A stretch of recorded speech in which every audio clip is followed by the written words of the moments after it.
नमस्ते बच्चों, कैसे हैं आप सब।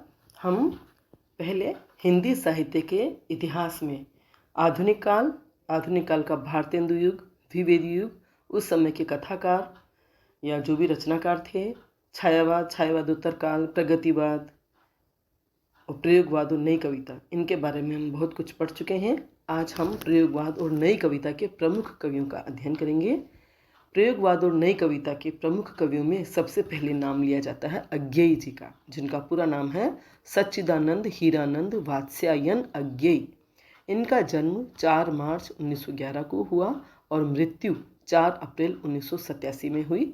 इनका जन्म कसया ग्राम देवरिया में हुआ। इनका जीवन यायावरी और क्रांतिकारी रहा। यायावरी मने जो बहुत यात्राएं करता है, तो इन्होंने अपने जीवन में बहुत यात्राएं की, यानी बहुत घूमे और क्रांतिकारी भी रहे। क्रांतिकारी का मतलब होता है जो विचारों में, जिनके विचारों में नवीनता हो, जिनके क्रियाकलापों में नवीनता हो, विरोधी प्रवृत्ति हो, जो है उसे वैसा ही स्वीकार नहीं करते। अगर उन्हें अनुचित लगता है तो उसमें परिवर्तन या बदलाव जरूर करते हैं। तो ऐसा उनका व्यक्तित्व था, यायावरी और क्रांतिकारी। अज्ञेय कवि, कथा साहित्य को महत्वपूर्ण मोड़ देने वाले कथाकार, ललित निबंधकार, संपादक और अध्यापक के रूप में जाने जाते हैं। इन्होंने प्रयोगवाद और नई कविता को साहित्य जगत में प्रतिष्ठित किया। जैसा कि इनका व्यक्तित्व यायावरी और क्रांतिकारी रहा, तो वैसा ही काव्य के प्रति उनका दृष्टिकोण रहा और इसीलिए इन्होंने प्रयोगवाद और नई कविता को साहित्य जगत में प्रतिष्ठित किया। 1936-37 में अज्ञेय ने सैनिक और विशाल भारत नामक पत्रिकाओं का संपादन किया। 1943 से 46 तक ब्रिटिश सेना में रहे। इसके बाद इलाहाबाद से प्रतीक नामक पत्रिका निकाली। इन्होंने दिनमान, नवभारत टाइम्स और अंग्रेजी वॉक और एवरीमेंस जैसी प्रसिद्ध पत्र पत्रिकाओं का कुशलतापूर्वक संपादन किया। मतलब ये साहित्यकार होने के साथ साथ संपादक भी थे। इन्होंने कई पत्र पत्रिकाओं का संपादन भी किया। 1980 में वत्सल निधि नामक न्यास की स्थापना की, जिसका उद्देश्य साहित्य और संस्कृति के क्षेत्र में काम करना था। 1964 में आंगन के पार द्वार पर साहित्य अकादमी पुरस्कार प्राप्त हुआ और 1978 में कितनी नावों में कितनी बार इस पुस्तक पर भारतीय ज्ञानपीठ पुरस्कार प्राप्त हुआ।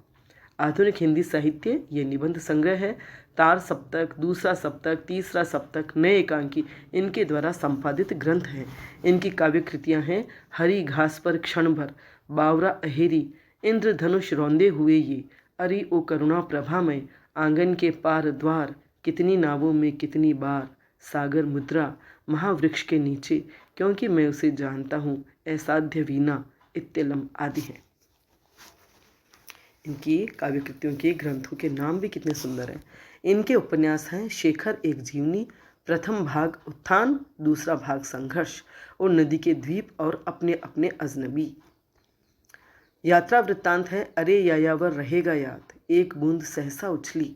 उनका समग्र काव्य सदा नीरा नाम से 2 खंडों में संकलित हुआ है। समग्र काव्य अन्यान्य विषयों पर लिखे गए निबंध, सर्जना और संदर्भ तथा केंद्र और परिधि नामक ग्रंथों में संकलित हुए हैं। उन्होंने कहानियाँ हालांकि कम ही लिखी और बाद में तो एकदम बंद कर दिया था, फिर भी हिंदी कहानी को आधुनिकता की दिशा में एक नया और स्थायी मोड़ देने का श्रेय इन्हें ही प्राप्त है। उन्होंने सप्तक जैसे युगांतरकारी काव्य संकलनों का संपादन किया।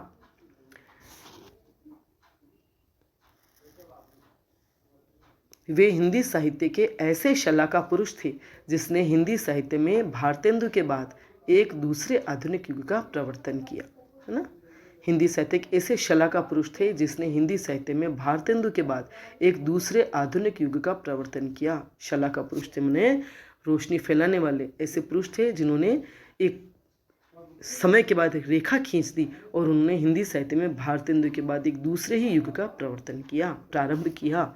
गिरिजा कुमार माथुर, इनका जन्म 22 अगस्त 1919 में हुआ और मृत्यु 10 जनवरी 1994। इनका जन्म मध्य प्रदेश के अशोकनगर में सन 1919 में हुआ। एक कवि, नाटककार और समालोचक के रूप में ये जाने जाते हैं। ये सितार बजाने में भी प्रवीण थे। इनका विवाह दिल्ली की शकुंतला माथुर से हुआ, जो अज्ञेय द्वारा संपादित दूसरा सप्तक की पहली कवयित्री रहीं। लंबे समय तक आकाशवाणी की इन्होंने सेवा की। लोकप्रिय रेडियो चैनल विविध भारती इन्हीं की संकल्पना का मूर्त रूप है। मतलब विविध भारती के पीछे इन्हीं की कल्पना का कार्य है जिसे मूर्त रूप दिया गया। माथुर में प्रयोग और संवेदना का बहुत सुंदर सामंजस्य है। मतलब इनके काव्य में, इनकी रचनाओं में प्रयोग और संवेदनशीलता दोनों का ही समन्वय है। माथुर जी की काव्यात्मक शुरुआत 1934 में ब्रज भाषा के परंपरागत कवित्व और सवैया लेखन से हुई। मतलब उन्होंने शुरुआत कवित्व और सवैया के लिखने से की। वे विद्रोही काव्य परंपरा के रचनाकार माखनलाल चतुर्वेदी, बालकृष्ण शर्मा नवीन आदि की रचनाओं से अत्यधिक प्रभावित हुए और 1941 में प्रकाशित अपने प्रथम काव्य संग्रह मंजरी की भूमिका इन्होंने निराला से ही लिखवाई। वे 1943 में अज्ञेय जी द्वारा संपादित और प्रकाशित तार सप्तक के 7 कवियों में से एक थे। इनके काव्य में प्रयोगशीलता देखी जा सकती है। इन्होंने छंद, भाषा और बिंब विधान सभी में प्रयोग किए हैं, है ना। प्रयोग का मतलब सब में नवीनता है। इनके छंदों के प्रयोग में, भाषा में, बिंब विधानों में सभी में नवीनता है और नवीन नवीन प्रयोग अज्ञेय जी ने भी किए और इन्होंने भी किए। इनकी काव्य कृतियाँ हैं मंजरी, नाश और निर्माण, धूप के धान, साक्षी रहे वर्तमान, भीतरी नदी की यात्रा, शिलापंख चमकीले, छाया मत छूना मन, पृथ्वी कल्प और कल्पांतर। तार सप्तक में व्यक्तिगत अनुभूतियाँ हैं, तो नाश और निर्माण, धूप के धान, शिलापंख चमकीले में सामाजिक जीवन की अनुभूतियाँ और यथार्थ उभरते गए हैं। मतलब तार सप्तक में जिनकी रचनाएं हैं या तार सप्तक जो है उनमें कवियों की व्यक्तिगत अनुभूतियाँ हैं और इनका जो साहित्य है उसमें भी व्यक्तिगत अनुभूतियाँ हैं। और नाश और निर्माण, धूप के धान, शिलापंख चमकीले जो इनके रचनाएं हैं उनमें सामाजिक जीवन की अनुभूतियाँ और यथार्थ उभरते गए हैं। ठीक है, समझ में आपको प्रयोगवाद और नई कविता के नए ये कवि शेष कवियों के बारे में हम बाद में अध्ययन करेंगे। वीडियो आपको पसंद आया हो तो लाइक करें, अपने फ्रेंड्स के साथ शेयर करें, मेरे चैनल को सब्सक्राइब करें, बेल आइकन भी अवश्य टच करें ताकि जब भी मैं वीडियो बनाऊंगी उसकी सूचना आपको तत्काल मिल जाएगी। धन्यवाद।